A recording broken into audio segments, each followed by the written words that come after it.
నమస్కారం. ఘంటారావానికి స్వాగతం. ముందుగా ప్రధాన అంశాలు. సభ్యుల సస్పెన్షన్ను ఎత్తివేయలేమన్న రాజ్యసభ చైర్మన్. నిరసనగా విపక్షాల వాకౌట్.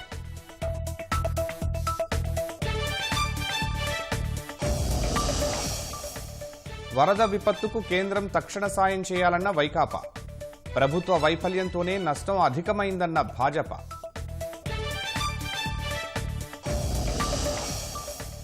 విద్యా దీవెన మూడో విడత నిధులు విడుదల చేసిన సీఎం. 11 లక్షల మంది విద్యార్థుల తల్లుల ఖాతాల్లో 686 కోట్లు జమ.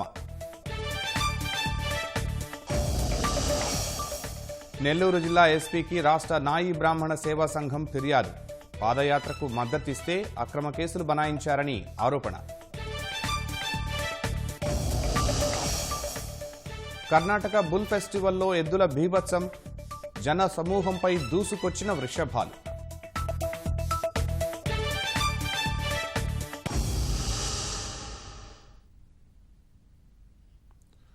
పార్లమెంటు బడ్జెట్ సమావేశాల్లో అనుచిత ప్రవర్తన కారణంగా 12 మంది సభ్యులను ప్రస్తుత శీతాకాల సమావేశాలు ముగిసే వరకు సస్పెండ్ చేయడాన్ని నిరసిస్తూ విపక్షాలు రాజ్యసభలో ఆందోళనకు దిగాయి.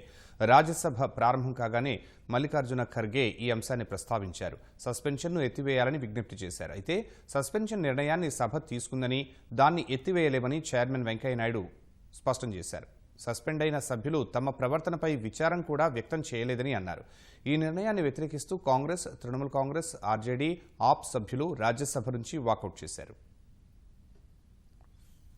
Against my name at CL number 2 of today's revised list of business. Thank you. Report of the Department Parliamentary Standing Committee on Commerce, Srimati Rupa Ganguly. I rise to present the 164th report in English and Hindi of the Department-related Parliamentary Standing Committee on Education, Women, Children, Youth and Sports. Dr. Vinay Sahasrabuddhe. Sir, मैं आपकी अनुमति से विभाग संबंधित शिक्षा, महिला, बाल, युवा और खेल. రాజ్యసభలో ఇవాల్టి పరిణామాలపై మరింత సమాచారం మా ప్రతినిధి అరుణ్ అడిగి తెలుసుకుందాం. అరుణ్, రాజ్యసభలో విపక్షాల డిమాండ్ ఏంటి? 12 మంది సభ్యులను గత వర్షాకాల సమావేశాల్లో 12 మంది సభ్యులు చేసినటువంటి అలజడి, అదేవిధంగా అనుచిత ప్రవర్తనకు కారణం చేస్తూ ఈ సమావేశాల్లో 12 మంది సభ్యులపై ప్రభుత్వం వేటు వేయాలని తీర్మానం ప్రతిపాదించింది. చైర్మన్ ను, సభాపతి స్థానంలో ఉన్నటువంటి చైర్మన్ ను అవమానపరిచే విధంగా, అదేవిధంగా సభాపతికి ఏమాత్రం గౌరవం లేకుండా వ్యవహరించారనే ఉద్దేశంతో ప్రభుత్వం ఈ చర్యకు దిగింది. అయితే ఇప్పుడు విపక్షాలు చెప్తున్నది, వర్షాకాల సమావేశాల్లో జరిగినటువంటి ఘటనలకు ఇప్పుడు ఎలా బాధ్యులు చేస్తారు? ఈ సమావేశాల్లో చైర్మన్ పట్ల గాని, సభ పట్ల గాని అందరూ మర్యాదపూర్వకంగా ఉన్నారు. ఇది అప్రజాస్వామికంగా ప్రభుత్వం వ్యవహరిస్తోంది. కేవలం సభలో ఏకపక్షంగా వ్యవహరించేందుకు, సభను తమకు అనుకూలంగా మలుచుకునేందుకు తప్ప ప్రజాస్వామ్యయుతంగా సభను నడపాలనేటువంటి ఆలోచనలో లేదు. కాబట్టి 12 మంది సభ్యుల పైన వేసినటువంటి సస్పెన్షన్ ను ఎట్టి పరిస్థితుల్లో ఎత్తివేయాల్సిందే అని చెప్పి విపక్ష సభ్యులు ఈ రోజు ఆందోళనకు దిగారు. ప్రభుత్వం సహకరించకపోవటము, సభలో జరిగినటువంటి పరిణామాల నేపథ్యంలో ఈ రోజు విపక్ష సభ్యులంతా రాజ్యసభ నుంచి వాకౌట్ చేయడం జరిగింది. వీరితో పాటు టీఆర్ఎస్ ఎంపీలు కూడా ఈ రోజు రాజ్యసభ నుంచి వాకౌట్ చేయడం జరిగింది. ఈ రాజ్యసభలో జరిగినటువంటి పరిణామాల నేపథ్యంలో ఎట్టి పరిస్థితుల్లో సభను సజావుగా సాగేందుకు తాము ఎప్పుడూ సహకరిస్తున్నామని, కానీ విపక్షాల విషయంలోనే కాంగ్రెస్ అధికార బీజేపీ వ్యవహరిస్తున్న తీరే చెప్పి చాలా స్పష్టమైనటువంటి విధానంతో విపక్షాలన్నీ ఏకపక్షంగా వ్యవహరిస్తూ వస్తున్నాయి, ఏకాభిప్రాయంతో వ్యవహరిస్తూ వస్తున్నాయి. ఈ రోజు జరిగినటువంటి విపక్ష పార్టీల సమావేశంలో కూడా ఇదే రకమైనటువంటి నిర్ణయం తీసుకొని ఆందోళనలు కొనసాగించాల్సిందేనని, ప్రభుత్వ తీరును ఎట్టి పరిస్థితుల్లో ఎండగట్టాల్సిందేనని చెప్పి విపక్ష పార్టీలన్నీ ఏకాభిప్రాయంతో ఉన్నాయి. అయితే కొన్ని పార్టీలు మొత్తం సభను పూర్తి స్థాయిలో ఈ సమావేశాలు మొత్తాన్ని పూర్తి స్థాయిలో బహిష్కరించాలనేటువంటి ఒక ప్రతిపాదన తీసుకొచ్చినప్పటికీ ప్రధాన ప్రతిపక్షంగా ఉన్నటువంటి కాంగ్రెస్ పార్టీ ఈ ప్రతిపాదనకు విముఖత చూపింది. ఎందుకు అంటే, ఒకవేళ విపక్షాలన్నీ సభను బహిష్కరించి బయటికి వెళ్లిపోతే సభ్యులపై వేసినటువంటి సస్పెన్షన్ ను ఒప్పుకున్నట్లు అవుతుందని, ప్రభుత్వ తీరును సమర్థించినట్లుగా ఉంటుంది. మరోవైపు ప్రభుత్వం కూడా ఏకపక్షంగా సభలో వ్యవహరించడానికి ఆస్కారం ఉంటుంది. కాబట్టి సభను బహిష్కరించి వెళ్లిపోతే విపక్ష సభ్యులపై వేసినటువంటి సస్పెన్షన్ వేటు ప్రభుత్వం వెనక్కి తీసుకునేటువంటి పరిస్థితి కూడా ఉండదు. కాబట్టి ఈ చర్య కంటే రోజు ఆందోళన చేయటము, ప్రభుత్వం పైన తీవ్ర స్థాయిలో ఒత్తిడి తీసుకురావటమే ఉత్తమమైన మార్గం అని చెప్పి కాంగ్రెస్ పార్టీ అభిప్రాయం. మొత్తం వ్యవహారంగా చూసుకుంటే అన్ని రకాల పక్షాలు, విపక్షాలకు సంబంధించినటువంటి అన్ని పార్టీలు కూడా ఈ రోజు సభ నుంచి వాకౌట్ చేయడం, దాంతో పాటుగా గాంధీ విగ్రహం వద్ద ఆందోళన చేయడం ప్రస్తుతం కొనసాగుతూ ఉంది. అరుణ్, మరి చైర్మన్ వెంకయ్య ఎలా స్పందించారు? ఇప్పటి వరకు సభలో జరుగుతున్నటువంటి పరిణామాలు, సభలో జరుగుతున్నటువంటి వ్యవహారాలు అప్రజాస్వామికంగా విపక్ష పార్టీలు వ్యవహరించడము, సభాపతి స్థానంలో ఉన్నటువంటి వారిని గౌరవించకపోవటం పట్ల సభాపతి రాజ్యసభ చైర్మన్ వెంకయ్యనాయుడు తీవ్ర అసంతృప్తితో ఉన్నారు. గత వర్షాకాల సమావేశాల్లో ఈ ఘటనలు జరిగినప్పుడు ఆయన కంటనీరు పెట్టుకునేటువంటి ప్రజాస్వామ్యానికి ఇలాంటి పరిణామాలు మంచిది కాదు, సభలో ఇలాంటి పరిణామాలు చేటుగా మిగులుస్తాయి, ఇవి మంచి పద్ధతి కాదు అని చెప్పి ఆయన కంటనీరు పెట్టుకునేటువంటి పరిస్థితి వచ్చింది. అయితే ప్రభుత్వం వైపు నుంచి వస్తున్నటువంటి ప్రధానమైన డిమాండ్ సభాపతికి క్షమాపణ చెప్పాల్సిందేనని, క్షమాపణ చెబితే అప్పుడు తాము ఆలోచిస్తామనేటువంటి ఉద్దేశం చెప్తున్నారు. సభాపతి స్థానంలో ఉన్నట్టు వెంకయ్యనాయుడు అటు ప్రభుత్వాన్ని, ఇటు విపక్ష పార్టీలకు సంబంధించినటువంటి వాదన వింటున్నారు తప్ప ఆయన తనంతట తానుగా ఎటువంటి అభిప్రాయాన్ని ఇప్పటి వరకు వెల్లడించలేదు. ధన్యవాదాలు అరుణ్.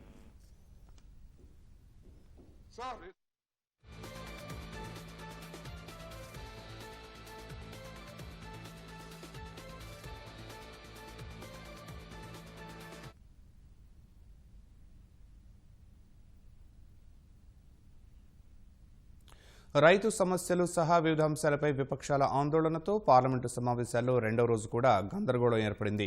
లోక్సభలో వరుసగా రెండో రోజు కూడా ప్రశ్నోత్తరాలకు అంతరాయం ఏర్పడింది. దాద్రానగర్ హవేలీ నుంచి లోక్సభకు ఎన్నికైన కళాబెన్ మోహన్ భాయ్ దేల్కర్ లోక్సభ ప్రారంభమైన తర్వాత ప్రమాణం చేశారు. ఆ తర్వాత విపక్షాలు ఆందోళన చేపట్టాయి. శాంతించాలని స్పీకర్ ఓం బిర్లా పదే పదే విజ్ఞప్తి చేసిన విపక్ష సభ్యులు వెనక్కి తగ్గలేదు. ఈ దశలో స్పీకర్ సభను మధ్యాహ్నం 2 గంటల వరకు వాయిదా వేశారు.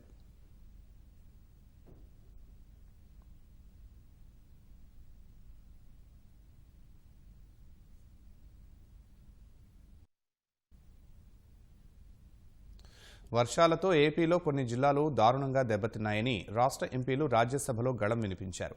ఆకస్మిక వరదలతో వేల మంది నిరాశ్రయులయ్యారని వైకాపా ఎంపీ విజయసాయిరెడ్డి అన్నారు. 654 కోట్ల విలువైన పంటలు వరద పాలయ్యాయని నివేదించారు.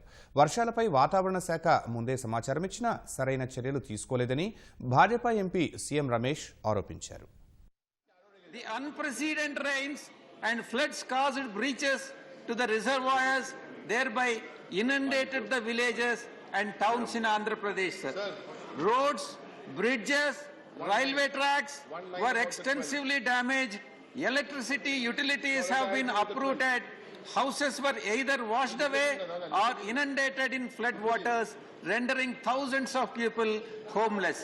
So far, 44 people have died and 16 are reported missing, and about 70,000 persons have been displaced from their homes, sir. Farmers also have suffered huge losses since the crops were ready for harvesting were destroyed. It is estimated that 1.85 lakhs hectares of agriculture and horticulture crops have been damaged. In totality, according to the preliminary estimates, the loss caused to the crops and infrastructure has been put at 6,054 crores, sir. Sir, despite sincere efforts of the government of Andhra Pradesh in conducting the rescue operations and undertaking relief measures in the affected areas, the current situation on ground needs center's assistance. Previously, Meteorological Department has given 3-4 days notice. So much rain is coming. 2 dams, sir. One is Pincha, upper side. Without notice, without any precautions, without vigilant to the villages, it has happened. That is the reason so much damage happened. Hundreds, thousands of animals has washed away in the water. And on that day, Honorable Prime Minister has called to the Chief Minister, inquired about the situation in Andhra Pradesh. By that time, any officials has not given any precautions to the villagers. Because of that is the reason so much damage has happened, so much deaths has happened, and hundreds of thousands of animals also gone, sir. In coming again now, situation is very bad. Government machinery has to act properly and give the precautions.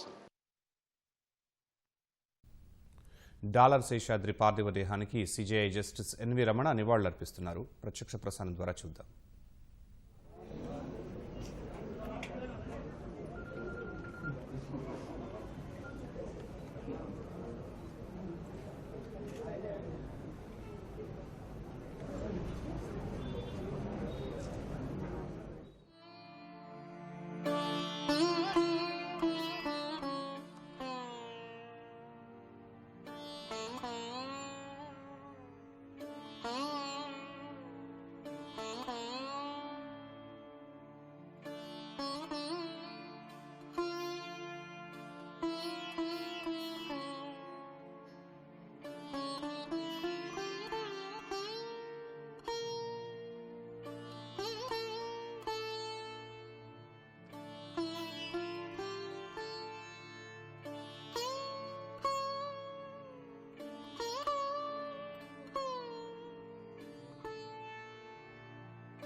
పేదలు పెద్ద చదువులు చదివేందుకు, పెద్ద స్థాయికి ఎదిగేందుకు పేదరికం అడ్డుకాకూడదని CM Jagan అన్నారు. పేదలకు అన్ని రకాలుగా మంచి జరగాలన్న ఉద్దేశంతోనే పూర్తి ఫీజు రీయింబర్స్మెంట్ అమలు చేస్తున్నామని చెప్పారు. మూడో విడత విద్యా దీవెన కింద 9,87,965 మంది తల్లుల ఖాతాలకు నగదును ముఖ్యమంత్రి విడుదల చేశారు. విద్యా దీవెన పథకం ద్వారా 21 లక్షల మంది విద్యార్థులకు లబ్ధి చేకూరిందని సీఎం తెలిపారు. 3,000 మంది పిల్లలకు మంచి జరిగేలా ఆ పిల్లల తల్లులకు 9,87,965 మంది ఆ తల్లుల ఖాతాల్లోకి మూడవ త్రైమాసికానికి సంబంధించి త్రైమాసికం అయిన వెంటనే ఆ ఫీజులు నేరుగా తల్లుల ఖాతాల్లోకి జమ చేస్తూ ఉన్నాము. పేదరికం పోవాలన్నా, మన తలరాతలు మారాలన్నా ఈ పేద సామాజిక వర్గాల్లో నుంచి, ప్రతి ఒక్క వర్గంలో నుంచి పెద్ద చదువులు చదువుకునేవారు, మంచి డిగ్రీ చదువులు కానీ, ఇంజనీర్లు కానీ, డాక్టర్లు కానీ ఈ సంఖ్య బాగా పెరగాలి. వీళ్ళంతా కూడా పెద్ద పెద్ద చదువులు చదవగలిగితేనే వీళ్ళ తలరాతలు మారుతాయి. మన లక్ష్యం ఈరోజు 100కు 100% అక్షరాస్యత మాత్రమే కాదు. ఈరోజు మన లక్ష్యం 100కు 100% గ్రాడ్యుయేట్లుగా పిల్లలను నిలబెట్టాలి అన్నది మన లక్ష్యం. మనం చేసిన ఖర్చు అక్షరాల 6,259 కోట్ల రూపాయలు కేవలం ఈ పూర్తి ఫీజు రీయింబర్స్మెంట్ పథకాన్ని అమలు చేయడం కోసం జగనన్న విద్యా దీవెన ద్వారా ఇంతదాకా ఈ ఒక్క పథకానికే ఖర్చు చేసింది. ఈ డబ్బులతో దాదాపుగా 21,48,477 మంది విద్యార్థులకు మేలు ఇప్పటిదాకా జరిగింది ఈ కార్యక్రమం ద్వారా. వైకాపా ఎమ్మెల్యేల మదిలో అంతర్లీనంగా ఉన్న అమరావతి ఆకాంక్షను ముఖ్యమంత్రి జగన్ రెడ్డి గుర్తించాలని రాజధాని రైతులు హితవు పలికారు. తమ పాదయాత్రకు సహకరించాలని వైకాపా ఎమ్మెల్యేలు సైతం కోరుకుంటున్నప్పటికీ ముఖ్యమంత్రి ధోరణికి భయపడి వారు వెనుకాడుతున్నారని అభిప్రాయపడ్డారు. ఎమ్మెల్యే కోటంరెడ్డి శ్రీధర్ రెడ్డి సైతం ఇదే తరహా ఇబ్బందులు ఎదుర్కొంటూ మనసు ఉండబట్టలేక తమ వద్దకు సహాయం చేసేందుకు వచ్చారని వారు వెల్లడించారు. అమరావతి రైతులు పాదయాత్ర 30వ రోజు నెల్లూరులోని అంబాపురం నుంచి ప్రారంభమై కొనసాగుతోంది. ఎట్టి పరిస్థితుల్లోనైనా డిసెంబర్ 15 నాటికి రైతులు అలిపిరి చేరుకుంటామని అమరావతి పరిరక్షణ సమితి స్పష్టం చేసింది. డిసెంబర్ 17న తిరుపతిలో బహిరంగ సభ ఉంటుందని వెల్లడించింది. ఇకపై రోజుకు 15 కిలోమీటర్లు నడుస్తామని రైతులు తెలిపారు. వాళ్ళు నడుస్తుంటే మాకు కళ్ళల్లో నీళ్లు తిరుగుతుంది. ఎందుకంటే ఎక్కడ రాజధాని, ఎక్కడ తిరుపతి, వాళ్ళకి ఎందుకండి ఇంత బాధ కలిగించడం? ప్రతి ఒక్కరు ఆడపడుచులు ఎప్పుడైనా కానీ ఆనందంగా సంతోషంగా ఉంటేనే ఏదన్నా కానీ మన చుట్టుప్రక్కలైనా కానీ మన రాజ్యం కానీ మన రాష్ట్రం కానీ ప్రతి ఒక్కరు బాగా సంతోషంగా ఉంటారు. ఆడబిడ్డలను ఎప్పుడు కష్టపెట్టకూడదు. ఆ ముఖ్యమంత్రికి మనసు మార్చి మాకు అమరావతిని రాజధానిగా చేయాలని మేము ప్రతి ఒక్కరు కోరుకుంటున్నాం. జై అమరావతి, జై హో అమరావతి. మేము 30 రోజుల నుంచి పాదయాత్ర చేసుకుంటామన్నాము. నిన్న బాగా వాన వల్ల లోనా కూర్చుంటే కళ్యాణ మండపంలో శ్రీధర్ రెడ్డి ఎమ్మెల్యే గారు వచ్చేసేసి, అమ్మ మీకు ఈ 10 రోజులు ఏ సాయం కావాలన్నా కానీ నేను చేస్తానమ్మా, మీకు ఇక్కడ 11 కిలోమీటర్ల వరకు మా నియోజకవర్గమే కాబట్టి మీకు ఏ నెంబర్ కావాలన్నా కానీ ఆ నెంబర్ ఇచ్చి ఫోన్ చేయండి అమ్మ, మీకు అవసరమైతే నేను తీస్తానమ్మా అని మాకు నిన్న చెప్పేసి వెళ్ళాడు. ఆయన ఎమ్మెల్యే సైతం వచ్చేసేసి మాకు మద్దతు చెప్పాడు. అలాంటిది నువ్వు జగన్మోహన్ రెడ్డి గారు నువ్వు కూడా ఆ మాట వెనక్కి తీసుకుంటే మాకు చాలా మంచిగా ఉండేదని కోరుకుంటున్నాం. జై అమరావతి, జై అమరావతి. మానవత్వంతో నేను మిమ్మల్ని కలిసి మీ యొక్క బాధలని నాకు తెలియపరచండి, మానవత్వంతో వచ్చానని చెప్పారు. చాలా సంతోషం. అట్లాగే మరి వాళ్ళ ప్రజలను రక్షించాల్సిన ముఖ్యమంత్రి గారే ఈ రకంగా రోడ్డు పాలు చేసి మహిళల్ని ఎన్ని వందల మందిని మరి ఆయన రోడ్డు పాలు చేశాడు. మరి మా ప్రాణాలు వడ్డైనా సరే న్యాయస్థానం నుంచి దేవస్థానం వరకు పాదయాత్ర పూర్తి చేస్తాం. ఆ దేవదేవుడికి మొక్కుంటాం. మేము అక్కడ సభ నిర్వహిస్తామని ఈ యొక్క రాష్ట్ర ప్రజలకు గానీ మరి తెలియజేస్తున్నాం. ఈ బాలకుల నిర్ణయాలు మమ్మల్ని ఇంటికి పిల్లలకి అన్నిటికీ దూరం చేసి మమ్మల్ని రోడ్డును పడేసింది. మేము ఎక్కడ ఉంటామో తెలియదు, ఎక్కడ పడుకుంటామో తెలియదు, ఎక్కడ తింటామో తెలియదు. ప్రతిరోజు ఒక పుల్లతోటి వాటికి మందులు రాసుకోవటం, మందులు వేసుకోవటం, మళ్ళీ తెల్లారి పాదయాత్రలో పాల్గొనటం. నిర్ణయాలు మార్చుకొని మమ్మల్ని కాపాడాలని ఆకాంక్షిస్తున్నామండి. జై అమరావతి. వైకాపా 2.5 ఏళ్ల పాలనంతా ప్రజలు, ప్రతిపక్ష నేతలు, కార్యకర్తలపై దాడులు, దౌర్జన్యాలు, అరాచకాలే తప్ప అభివృద్ధి శూన్యమని తెలుగుదేశం రాష్ట్ర అధ్యక్షుడు అచ్చెన్నాయుడు మండిపడ్డారు. వైకాపా ఎమ్మెల్యేలు అసెంబ్లీలో మహిళల్ని బూతులు తిడుతూ ఉంటే ఆ పార్టీ కార్యకర్తలు గ్రామాల్లో మహిళలపై దాడులకు పాల్పడుతున్నారని ఆగ్రహం వ్యక్తం చేశారు. గుంటూరు జిల్లా ప్రత్తిపాడు నియోజకవర్గం తుమ్మలపాలెంలో తెదేపా మహిళా సర్పంచ్ ఇంటిపై వైకాపా నేతల దాడిని ఖండించారు. హోంమంత్రి నియోజకవర్గంలో మహిళలపై దాడులు జరుగుతున్నాయంటే రాష్ట్రంలో సామాన్యుల పరిస్థితి ఏమిటని ప్రశ్నించారు. అధికారం ఉందని బరితెగించిన వారికి రాబోయే రోజుల్లో బడిత పూజ ఖాయమని హెచ్చరించారు. వైకాపాకు కౌంట్ డౌన్ మొదలైందని అన్నారు. వచ్చే ఎన్నికల్లో అధికారంలోకి వచ్చేది తెలుగుదేశమేనని చెప్పారు. మహిళా సర్పంచ్ ఇంటిపై దాడికి పాల్పడ్డ వారిని వెంటనే అరెస్టు చేయాలని అచ్చెన్నాయుడు డిమాండ్ చేశారు. సికింద్రాబాద్ పరేడ్ మైదానం ఫ్లైఓవర్పై కారు దగ్ధమైంది. అకస్మాత్తుగా కారులో మంటలు చెలరేగడంతో ఆ మార్గంలో వెడుతున్న వాహనదారులు భయాందోళన చెందారు. కారు దగ్ధం వల్ల ఫ్లైఓవర్పై భారీగా ట్రాఫిక్ జామ్ ఏర్పడింది. ఉన్నట్టుండి వాహనంలో మంటలు రావడానికి గల కారణాలు తెలియాల్సి ఉంది. వెంటనే స్పందించిన పోలీసులు ఫ్లైఓవర్పై ట్రాఫిక్ను పునరుద్ధరించారు. క్రేన్ సాయంతో కారును అక్కడి నుంచి తొలగించారు.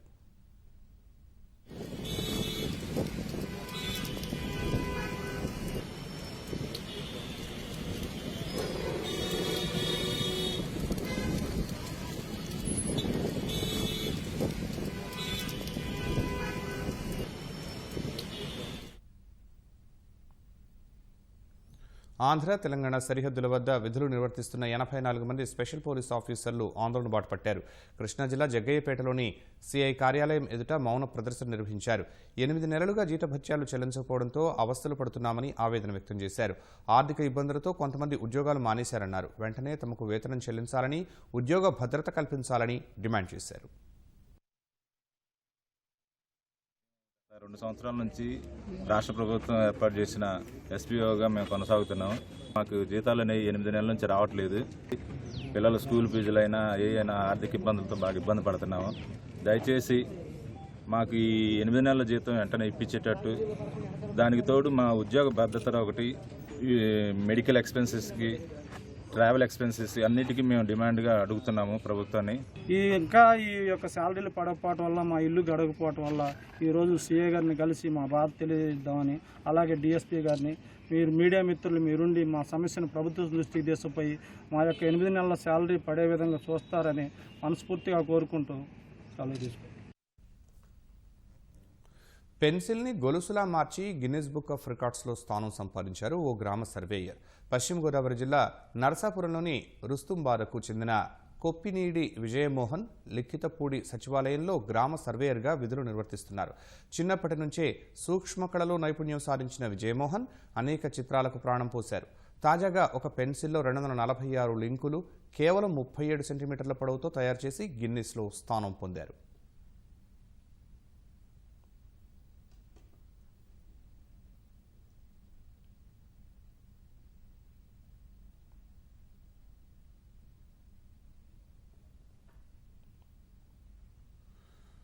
దక్షిణాఫ్రికా నుంచి వచ్చిన ఓ వ్యక్తిలో కరోనా డెల్టా వేరియంట్కు భిన్నమైన లక్షణాలు కనిపించాయని కర్ణాటక ఆరోగ్య మంత్రి డాక్టర్ సుధాకర్ వెల్లడించారు. ఆ వ్యక్తి నమూనాలు ఐసీఎంఆర్కు పంపామని, మరో 2-3 రోజుల్లో నివేదిక వచ్చే అవకాశం ఉందని మంత్రి తెలిపారు. ఇటీవల దక్షిణాఫ్రికా నుంచి వచ్చిన 2 కరోనా పాజిటివ్గా తేలగా వారిలో ఒకరికి డెల్టా వేరియంట్ సోకినట్లు నిర్ధారణ అయింది. మరో వ్యక్తిలో మాత్రం డెల్టా వేరియంట్కు భిన్నమైన లక్షణాలు కనిపించాయని సుధాకర్ తెలిపారు. వీరికి ఎలాంటి లక్షణాలు లేకున్నా ముందు జాగ్రత్త చర్యగా ఆసుపత్రిలో ఉంచి చికిత్స అందిస్తున్నారు. ఒమిక్రాన్ ఆందోళన నేపథ్యంలో అనుమానిత నమూనాలను ఐసీఎంఆర్కు పంపామని కర్ణాటక ఆరోగ్య మంత్రి తెలిపారు. విదేశాల నుంచి వచ్చే వారిపై ఆంక్షలు విధించే అంశాన్ని పరిశీలిస్తున్నట్లు తెలిపారు. విద్యా ఆర్థిక కార్యకలాపాలకు ఆటంకం కలిగించే ఎలాంటి ఆంక్షలు విధించే ప్రతిపాదన ప్రభుత్వం ముందు లేదని మంత్రి స్పష్టం చేశారు. దేశంలో రోజువారీ కరోనా కేసులు భారీగా తగ్గాయి. తాజాగా 7,000 దిగువన నమోదైన కొత్త కేసులు గత ఏడాది మే నాటి స్థాయికి పడిపోయాయి. సోమవారం ఉదయం 8 గంటల నుంచి ఇవాళ ఉదయం 8 గంటల వరకు 6,990 మందికి వైరస్ పాజిటివ్గా తేలింది. క్రియాశీల కేసులు గణనీయంగా తగ్గాయి. దేశంలో మొత్తం 1,543 యాక్టివ్ కేసులు ఉన్నాయని కేంద్ర వైద్యారోగ్య శాఖ వెల్లడించింది. మరో 10,116 మంది వైరస్ నుంచి బయటపడగా ఇప్పటి వరకు కోలుకున్న వారి సంఖ్య 3,40,18,299కి చేరింది. యాక్టివ్ కేసుల రేటు 0.29% తగ్గగా రికవరీ రేటు 98.35% పెరిగింది. మరో 190 మంది ప్రాణాలు కోల్పోగా మొత్తం మృతుల సంఖ్య 4,68,980కి చేరింది. నిన్న ఒక్కరోజే 78,80,545 మందికి కరోనా టీకా వేశామని కేంద్రం వెల్లడించింది. ఇప్పటివరకు 123 కోట్లకు పైగా టీకా డోసులు పంపిణీ అయ్యాయని కేంద్ర ఆరోగ్య శాఖ వెల్లడించింది. ఒమిక్రాన్ వేరియంట్ మరో ముప్పుగా మారే అవకాశం ఉందన్న ప్రపంచ ఆరోగ్య సంస్థ హెచ్చరికల నేపథ్యంలో ప్రజలేమాత్రం అలసత్వం ప్రదర్శించవద్దని ప్రభుత్వాలు, అధికారులు విజ్ఞప్తి చేశారు.